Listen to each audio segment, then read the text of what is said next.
Hey, bro, let me spit a rap for you. Got you, too. I'm gonna go worldwide. Worldwide. Worldwide, man. Look. Let's do it. Look. I got my cater on my block. If I see him, I'ma feed him. I'ma lead him, niggas feed him with their brains on it. At least I can do it. Oh. They write, I don't know why, but they just write war stories. They try to present themselves as gangsters, and you're like 12. Like, how is that possible? You haven't lived a long life to be a gangster yet. And it's actually pretty crazy. So I'd write back like, why are you acting like just want to know why they're acting like that at 12.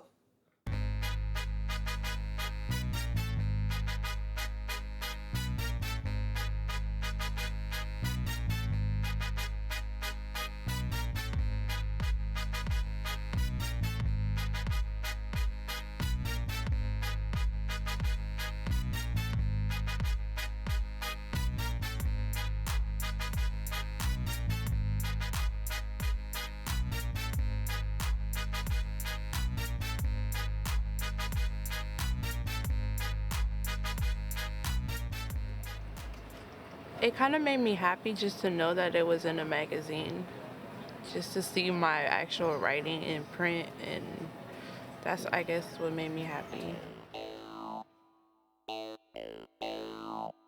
I think it's a great program because not a lot of people who are in juvenile hall read or write very well, and it gets them to write and read more often. So I think that's a plus. Gets me excited, like, oh, people like my writing. Oh, get all happy, and then I do some more just to do that, feel that again.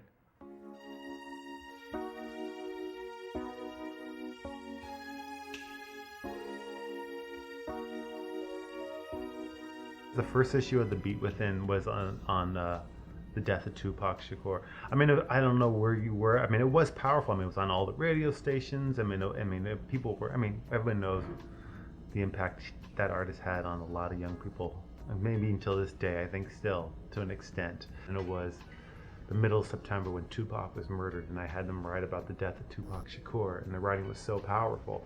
That's when I went to my colleagues here that we need to put this out now. They need to read the writing now on how they felt about the death of Tupac, and because it was quite moving, that their writing. And Sandy and I agreed that we need to get it out now. We need to do this. Maybe we need to do this every week. Okay, let's do this as a weekly. Let's call it The Beat Within. It was almost like we just did this in passing in a 2-minute conversation. It wasn't like we were sitting around the table trying to figure out what should we call ourselves. The Beat Within, Letters from Lockdown, whatever.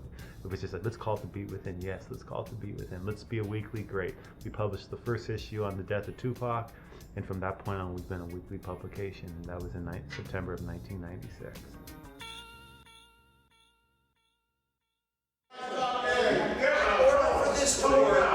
You've got to give the beat attention. You've got to be serious enough so that we can deal with our topics. You can get some writing down. Elizabeth and I can help where we can help. And at the end, we can get some of the braver people in this room to stand up and read what they have written. Wow. There's only a few of you that have that much courage. Well, I am responsible for the San Francisco workshops, which happen Tuesday night. And, basically we go in with topics, which I often am the one that writes because I'm the writer in the group. Think back of a time when you did something that made your face flush hot, and then tell us all about the embarrassing moment. So, Chris, have you ever had an embarrassing moment? Huh? One that you can talk about publicly. It's embarrassing, which means you can't talk about it. It's hard to talk about embarrassing moments because guess what? They're embarrassing. During my first week of practice, I was doing sit-ups, and the whole gym's crowded, right? I mean, there's a lot of girls and everything. It's crowded, right? I'm sitting here hitting sit-ups. I go up on the 8th sit-up and I just let one out, bro.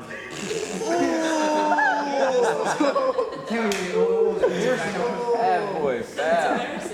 And we come up with those on the same day as the workshops. We go in, we talk about 3 or 4 topics that we might have written about. We ask them to choose one topic and we write.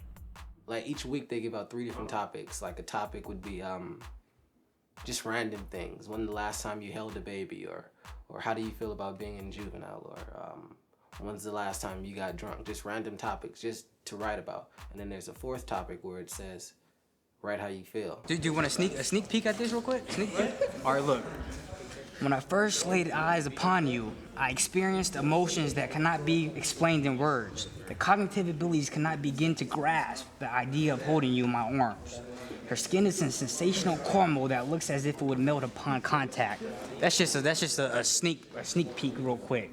From my own experience, it's not really hard for me to push them. You know what I mean? I used to talk to them like as if I know them for a long time, as if they were part of my family. Because when I talk to them, I can relate. I can relate to them because I know the things that they go through and what they think, what they do, and what they're thinking all the time. You know what they want to write about. 12 years old, stole a car and got locked up, sitting on the hard bed, scared to get knocked up. Had to hide my fears, couldn't be weak. I had to poke my chest out, hold my head high like a mountain peak. Too young, I had to step up and fall down. My reality changed a smile to a small frown. The whole idea is to stem conversation, get the wheels spinning. We never push the young people to write on our topics. Those 70 to 80% of them will write on the topics. If anything, it's just to start have some type of classroom discussion, and again, get the wheels spinning in their heads. When I first laid eyes on you, your eyes were blue. Come on, blood. You were like a dream come true. My words out of my mouth was, I love you. I wouldn't give nothing in the world to lose you. As you grew up, you were turning into a little monster. But I cherish every moment seeing you with that grin on your face. I just loved it. Your smile melted my heart. I never thought you would grow up so fast and we were gonna become apart. Right there. All right, yes, sir. Next Tuesday. Thank you, gentlemen. All right, Mike.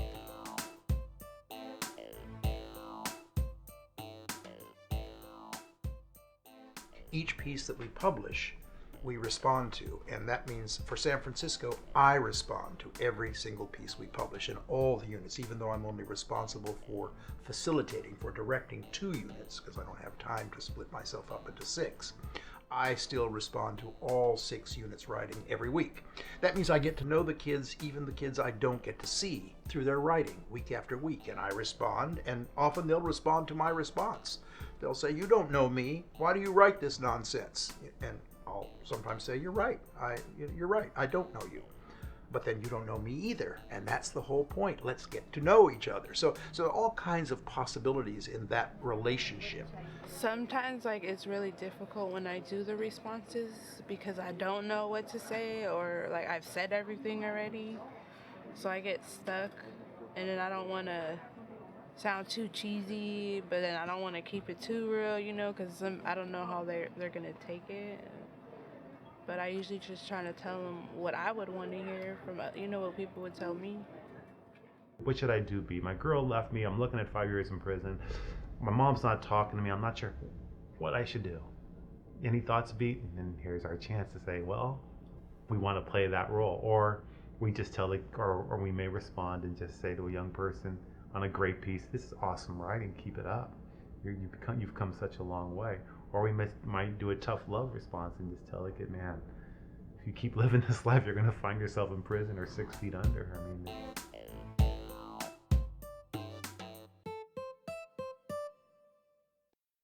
Omar, who's in charge of so much in this office, started as a writer in my unit in San Mateo, raised his hand one day and said, might there be a place for me at the Beat? And he's been at the Beat for, I guess, 7 years ever since, and just invaluable. And to watch that growth, that progression from a child's thinking to an adult's thinking and the responsibilities that go with it and meeting those responsibilities, it's just a very heartening thing to see. It makes me happy.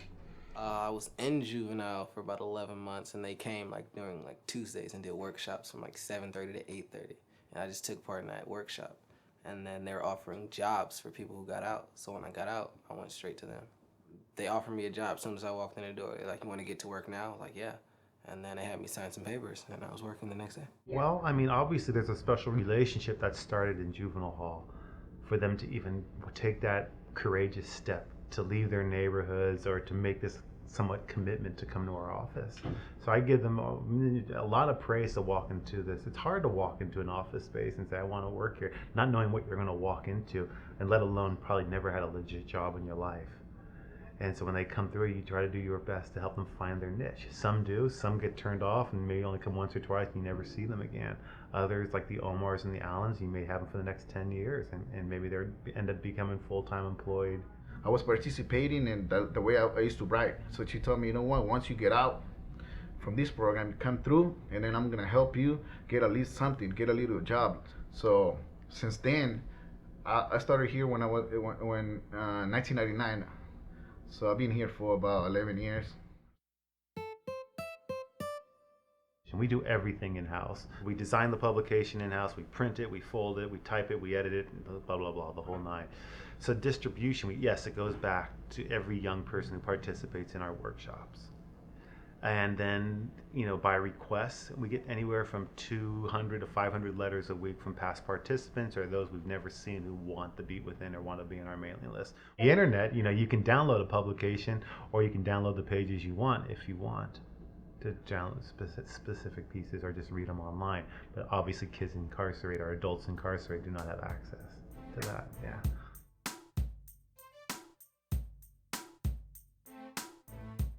It excited me. I was thrilled. Oh yeah, I'm doing something finally. I like to feel accomplished, like I accomplished something. You know, I never really accomplished anything when I was on the streets, never. So when I did this and I saw my own article inside the newspaper, like, okay, finally doing something. So this particular young man who wrote under the name of the Poetic Prisoner, who was a brilliant writer. And as a writer myself, I gravitate to people I immediately see have some innate talent. He was one of those people, wonderful poetry. And he came here and we bonded. But in that bonding, he has fallen several times, gone back to jail, gone back to juvenile hall, gone back to his old ways, gone back to his alcohol, gone back to the things that caused him to fall to begin with. But actually the things that caused him to fall to begin with go far deeper than the alcohol. The question is, why the alcohol? And there are lots of personal reasons in his own life. But the point I'm trying to make is that he calls me Pops. I think of him as a kind of a son. And so I've had to endure and watch in great pain him going back to jail, him making a relationship and making a baby and then leaving that relationship and leaving the baby and all those things that are part of real life. We are still very, very close. So I'm blessed with that relationship, but also cursed by that relationship, just like every parent is both blessed and cursed when they watch their children struggling with life, which is a struggle.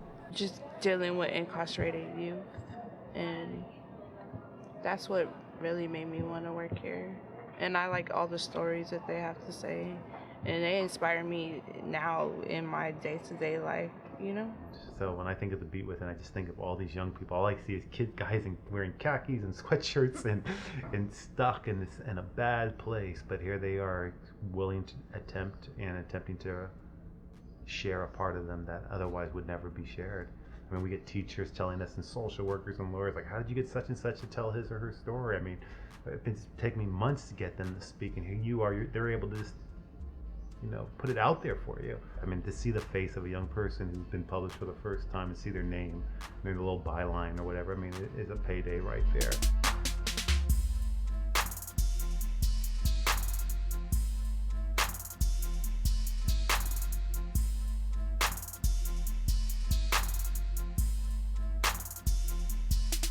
Now, even though we look different, I'm the same as you, but I got another side of me I would like to introduce. I love math and drama, my favorite subjects in school. I love educating my mind instead of hanging on the block with my crew. Now, even though I play tough, I got a heart that can love. Instead of pushing and shove, I'd rather give you a hug. I'm more of a person than just a thug.